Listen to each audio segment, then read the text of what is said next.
The morning sky over Southridge was painted in muted orange and dusty lavender, the kind of dawn that made everything feel slower, heavier. In a narrow corner of town, where the scent of engine oil clung to the sidewalk and the storefronts hadn't been updated since the early 90s, sat a small family diner called Maggie's Griddle. Inside, 17-year-old Claire Dawson tightened the knot on her faded apron, took a breath, and forced a smile into place. She didn't have the luxury of a bad day. Rent was overdue, her mom's medication was running low, and her younger brother had started skipping dinner to leave more food for her. Still, Claire was used to being invisible. Just another teenage waitress in a diner no one remembered driving past. But today was going to be different. She just didn't know it yet. The bell above the door jingled softly as the first customer of the morning stepped in. He wasn't the usual type. Tall, maybe in his 60s, with a long gray beard and a military duffel slung over one shoulder. His boots were scuffed, his hands calloused.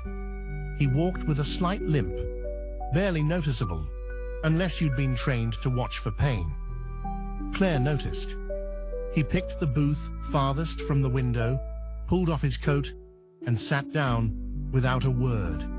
A few customers glanced over, their eyes lingering a second too long.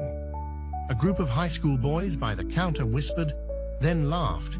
The cook, Dennis, muttered under his breath. Another street crawler. Great. Claire ignored them. She grabbed a coffee pot and walked over. Cream or sugar? She asked gently. The man blinked. His voice was low and rough. Just black. Thank you. He studied the menu for a moment, then pushed it aside. Actually, I won't be ordering. Just the coffee's fine. Claire hesitated. Her eyes dropped to the patch on his coat. It was worn, but still visible. USMC, United States Marine Corps. She nodded slowly, refilled his mug, and walked back behind the counter. For the next 30 minutes, she watched him sip the coffee slowly, staring at nothing. When he rose to leave, Claire stopped him. "You forgot your order," she said softly. "I didn't have one." "Well, you do now." She slid a paper bag across the counter. Inside was a hot breakfast sandwich, 2 hash browns, and a bottle of orange juice. The man looked at it, then at her. "I didn't pay for this." "No," Claire said, "you already did. Just not today." From the kitchen, Dennis stormed out, fuming. "You can't be giving away food like that. This isn't a soup kitchen." Claire didn't flinch. It was a $5 meal. "That's $5 you don't have." She met his glare. "I'll cover it from my shift." Dennis snorted. "You already owe 3 uniforms and you're behind on hours. You're lucky I haven't replaced you." One of the high schoolers chuckled from the booth.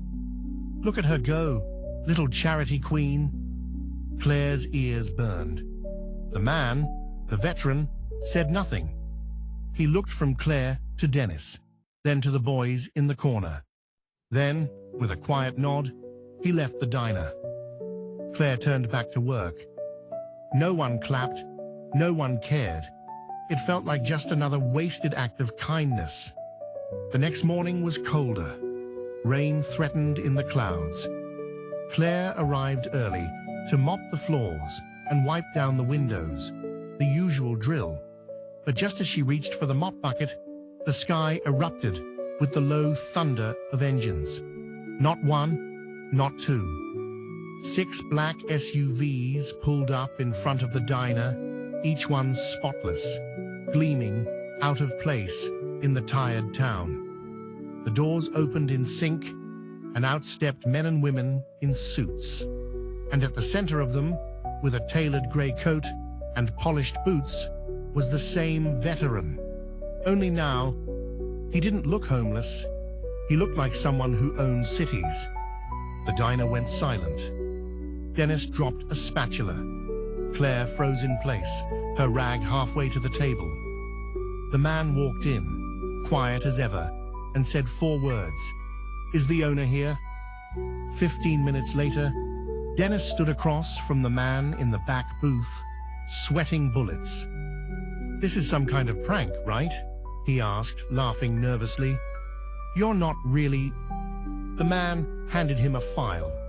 Inside, a bank slip, a signed offer, and a receipt. He had just purchased Maggie's griddle. Outright. Full price. No negotiation. Dennis looked like someone had punched the air from his lungs. "I don't understand."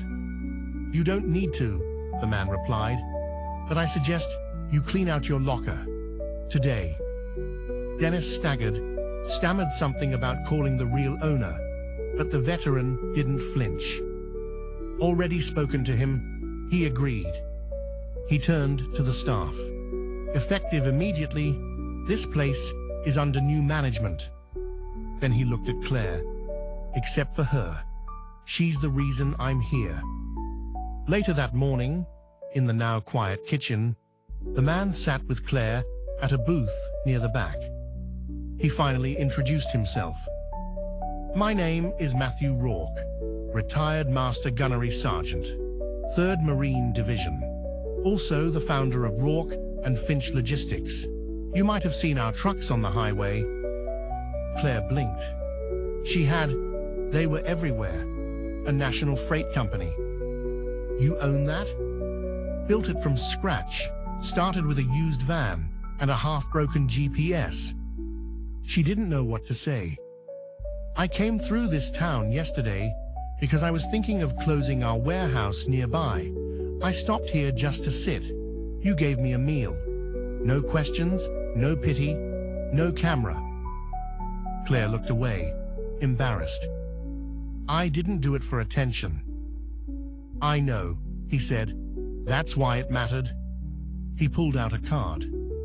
"I've just hired a new general manager, but I need someone I can trust to be my eyes here, to run it with heart, to make sure no one ever walks out of here hungry again." Claire looked at the card. "Operations Coordinator." She blinked. "Is this a joke?" Matthew smiled. "Does it feel like one?" Dennis never returned. The high school boys stopped showing up. The town changed. People came not just for the pancakes, but for the story. The story of a teen girl who saw a hungry stranger and chose kindness, not knowing he was a man who'd built an empire and who'd come back to rewrite her future. Claire never bragged. She never posted about it. But people knew. One day, months later, a couple came in. An older woman with a cane and a middle-aged man in a construction vest. They sat at the booth, ordered a small breakfast, and looked tired. Claire walked over. "You two look like you could use some coffee. On the house." The man blinked. "But we haven't paid." Claire smiled. "Not yet, but you already did. Just not today." In a world that often waits for applause before doing good, Claire chose compassion without an audience. What she didn't know was that one small act of kindness, a $5 meal, and a gentle tone would echo louder than any resume, louder than money or prestige. The man she fed once built empires, but in her, he saw something rare, a kind of leadership that couldn't be taught. Sometimes the most powerful moves begin with the quietest gestures, and sometimes the person you feed today might be the one who feeds your future tomorrow.